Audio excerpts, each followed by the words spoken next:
Welcome back to the All Things Special About Education podcast. My name is Shannon. I am the Executive Director at Kentucky IEP Advocate. And today I have Andrea Masterson, a board member on Kentucky IEP Advocate. We're going to have a discussion about backup plans, contingency plans for IEPs and supports and services that are in them that can be impacted when a service isn't available, like transportation, if it's snowing and the bus cannot get down your street, if it's icy, if it's flooding, if there's any other reason why a bus can't get down your street. And also thinking about supports and services that are very specific to your child at school and are offered all day, every day. So a service like occupational therapy or speech therapy, those missed visits can be made up later in the week on a different day next week. Add minutes to other sessions so that you can make up those minutes. But when we're talking about a service that is available all day, every day, then how do you make up that service when you would have to be making it up outside the school day? Doesn't kind of translate in the same way that making up other services does. This is a topic that's near and dear to my heart as someone who considers one of her strengths um, being a planner and someone who can like very naturally make a plan A through Z for every possible scenario. I'm a huge proponent for it. I think that it just brings the stress level down in situations when you can have like a general idea of how you can pivot when life happens. And this topic in particular, one thing that I just keep thinking about is like there are contingency plans built into other parts of education, like your general education teacher gets sick at some point, and then there's already a plan for a sub, or if you have speech therapy on Mondays, if that therapist is out, they're gonna come on Tuesday because they're gonna need to meet their criteria. Like there are all of these other plans that are already built into services, and then when you're introducing an individualized education program, it only makes sense to me to build in those contingency plans as you're building out those individualized pieces. What what are the most kind of common things that are added into IEPs that need those backups? Like what are those things that tend I know I'm asking you to like look into a crystal ball, but like what are those things that like tend to come up that parents should be thinking about? I think recently transportation has been the biggest thing. That's kind of what got the conversation going, is talking to people this week. And it isn't always a winter situation. It could be trees blow down.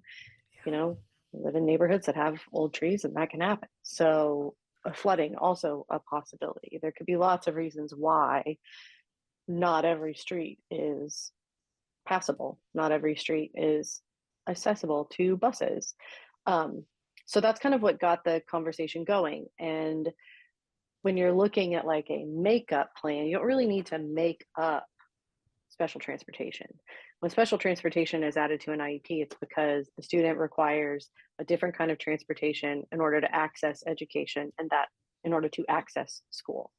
So riding a regular bus doesn't work for that student, and not coming to school doesn't provide them access to school. So you have to provide them a different bus. That could be because of equipment, that could be because of sensory needs, that could be because of a lot of reasons that the team decides special transportation is necessary. So when you look at that, you're not looking at that through the same lens as a related service that is offered once a week, once every other week. Well, if it's every other week and you miss a week, like last week, then you make that up during the school year. And you're not really looking at like making up transportation minutes. The contingency plan for that is way more focused on providing access to school. And what are we going to do in the event that the bus cannot get down your street? Because what I always go back to now in having these conversations is, if a bus can't get down your street, and you know, but the backup plan is, we can get 3 blocks away from your house. We can get to the edge of your neighborhood because a plow doesn't come down your neighborhood. That's on my street and your street. We haven't had plows. They're not coming. So if that's the case, then yeah, on my street, I could get to the end of the street. I'm sure on your street, maybe you have to go out to a larger road to be able to access a street that a bus could get up and down. Well, if the bus can't come down your street, then is the responsibility that somebody in a power wheelchair is then navigating this icy street in a power wheelchair to get 3 blocks away? Is it a parent's responsibility to take their kid to school? And when these things come up, it feels like you're making decisions on the fly, and somebody's feeling like their needs aren't getting met. The needs to provide access to school and to maintain compliance. That's a school focus. Obviously, getting kids to school safely, school focus. Parent parent perspective is like, I don't bring my kid to school, you bring my kid to school. So now you're offering me a plan that doesn't work for me because I can't get them 3 blocks away for whatever reason. Um, So the thought of having conversations as an ARC team when you're developing an IEP that, sure, we're adding special transportation in the event that the bus cannot get to our house for door to door service, if that's what's on your IEP, then what are we doing? And then maybe the idea is fewer people feel like left out of the conversation, fewer people feel like they're getting shortchanged, fewer people feel like they're not being heard in their concerns because you get to have those conversations ahead of time. Could this be something as simple as like built into your IEP? There's a if there an inclement weather clause or something. So like you see a forecast, we're supposed to get a storm in 3 days. We think it might affect your neighborhood. So here's the phone number that you call, and here's the person that you go to be like, hey, there's a chance we might not be able to get out. What are we gonna do? Like, and doing that the night before, or 2 days before versus the morning of, so that you can be like, we don't know what this might look like when it shakes out, but this is how we're gonna figure it out together? Or is it like, hey, these are the things that we've already thought of? Or, do you, again, that's like looking into a crystal ball, but like, how, how do you, what does that look like when you're writing those things in? I think expecting that there's going to be a phone number to call and somebody to answer it is really unreasonable Okay. when we don't have enough grown-ups working in schools anyway. Yeah. Um, and even if it's a leave a message, like that still takes a person to listen to it, and we don't have enough people. So I wouldn't want that to be part of the plan because I think that's a plan that's not really probably going to be ensuring any sort of success.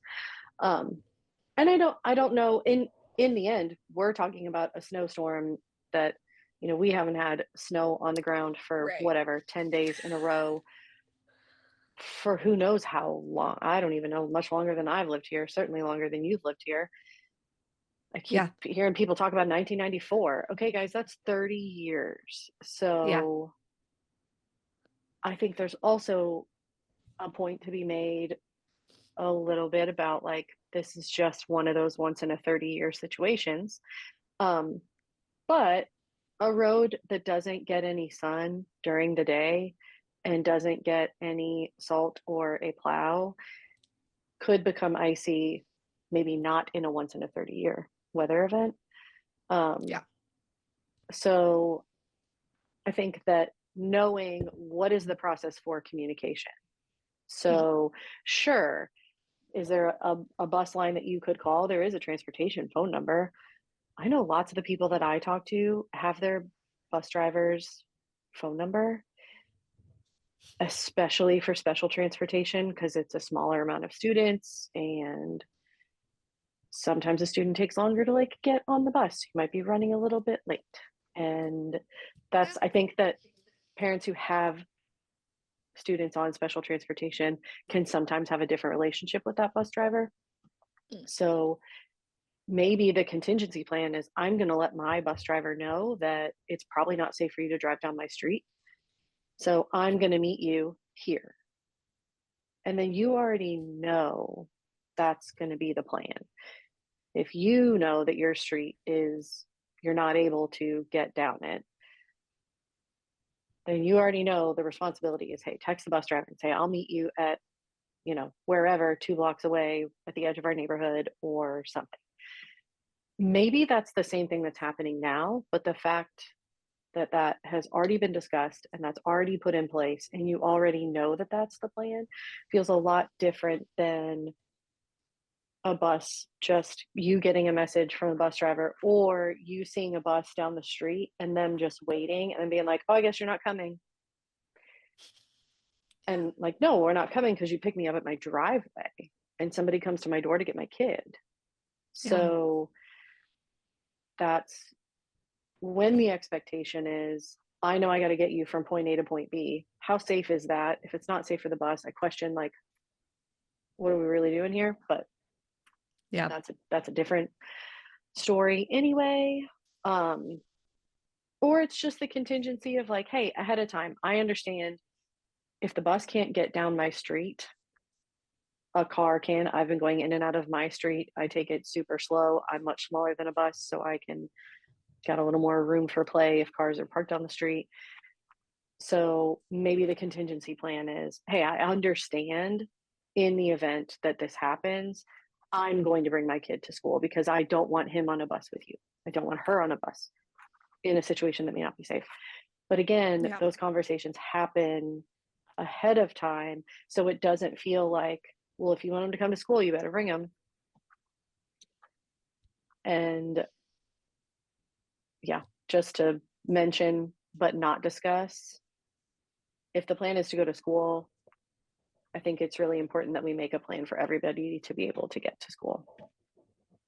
And that's what Yeah. I'll say about that. That reminds me of something that we talked about in kind of the earlier episodes that I did with you about IEPs just being a team effort. And that means that like everyone's a part of the team. And so part of this contingency plan is being a good team member. And if you're all being good team members, you have a stronger team, you have a better chance of success. Like this example about transportation, like if your road's icy, yeah, we also don't want your bus driver driving down the street. Like, we don't want anyone to be unsafe, but we do want to be like, all right, is there something else we can do about this? Like, how are we together going to handle this? Mhm. Um, so that we're like all moving in the same direction. And when the plan is made with an ARC team in a meeting and the bus driver is not part of that discussion because they aren't invited to the meetings, they don't necessarily need to be there, it's fine. But on the fly, when it's icy in the morning, then it feels like that decision weighs on the bus driver who's going to make the best decision they can for the students on the bus that maybe isn't in alignment and compliance with the written plan. Mm, But if we're mhm. all well aware that in the event that the bus driver needs to call off at the last second because they don't feel comfortable doing it, no problem. I know that's going to happen because we've already talked about it. And it doesn't Mhm. come as a surprise to me. And I don't have the expectation that you're going to put your bus at the end of my driveway and somebody's going to get off it and climb up my driveway that may or may not be icy as well to get my kid. Yeah. So knowing that maybe in the end the result might be the same, everybody's feelings feel better if you already just have that put in place. And kind of same for when you're talking about a service for a student who needs a specialized service. Mm, Most school days, most of the school day, I think it's, all day, every day. Yes, there are services that are required all day, every day that provide access to learning for sure. But when you're looking at a related service that's once a week, every other week, a smaller amount of minutes. When you're looking at special education services, smaller amount of minutes. And those things can be made up throughout the school year. And that is fine. That's the plan. That's how people operate. That's totally fine. When you're looking at like a sign language interpreter and an intervener for a deafblind student, you're looking at somebody who has a really specialized skill set. And you're not just going to be able to be like, hey, so and so, can you just pop in here and do this? Because they may not have that specialized skill set. So then what are we talking about when you have those people for, what's referred to as low incidence disabilities in school because it's not as common. Um, what is the plan when that person is sick? What is the plan when your person gets the flu and they're out of school for 4 days? Then you don't have these like weird, awkward conversations that are like, so do you think you're coming to school today? And parents are saying, yeah, why would we not? And they're like, oh, okay, well, and then they're like scrambling to figure out how they're going to manage this, Mm, kind of field trips. Now, this is just came to me, but those services that may not always be considered as part of a field trip.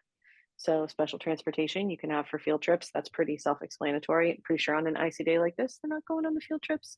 So, special transportation probably isn't as much of an issue when you're talking about field trips, but access to somebody like a sign language interpreter. Are there accommodations made for, or not accommodations, that's not the right word. Are there contingency plans made? When we're not at school, this person comes, do they come to meet us? Do they, like, what does mhm. that look like? And when you already have that laid out, there isn't a weird, like, hey, mom, you coming to the field trip?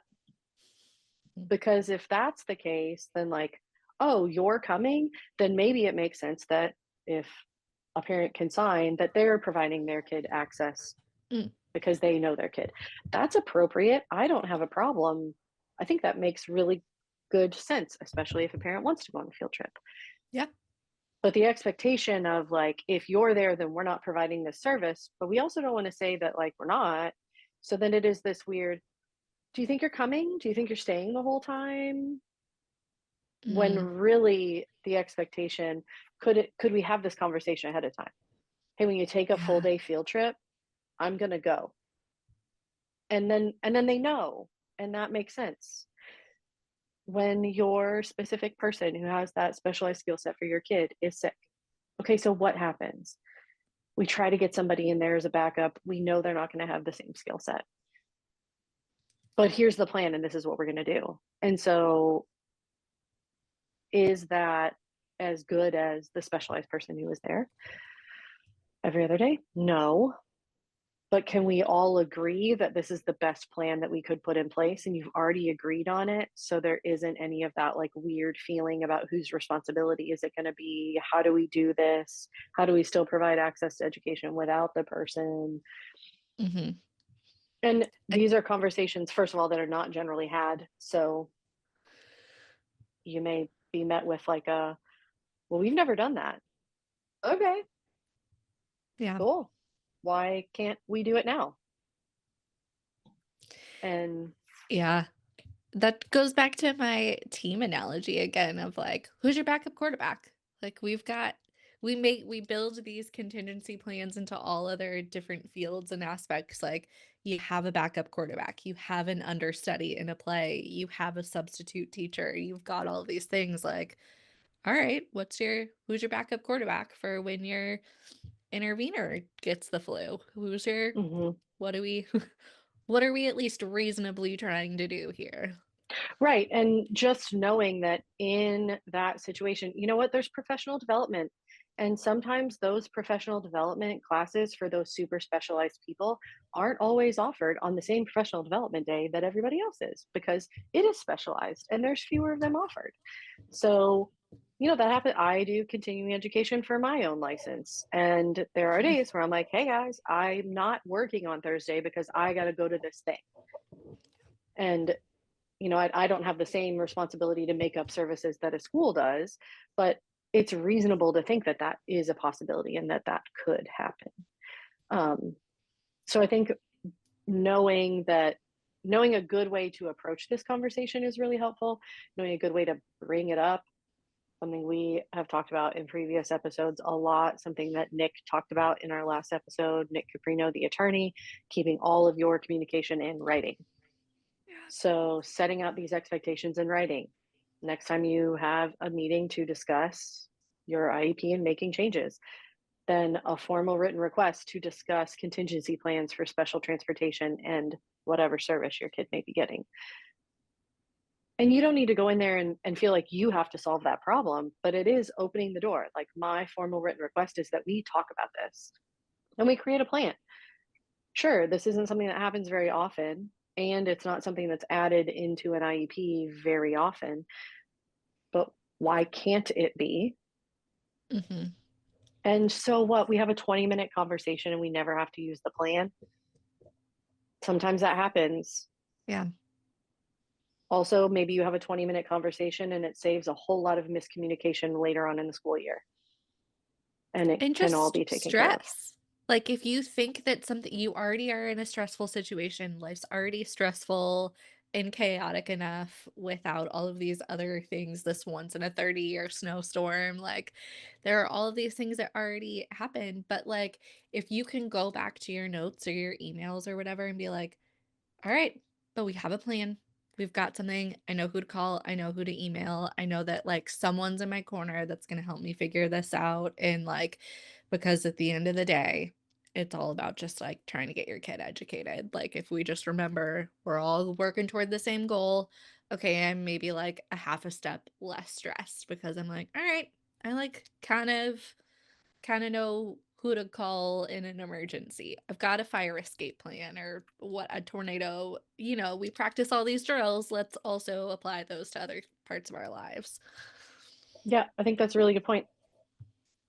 We got a lot of contingency plans for other things in case of emergency, then what?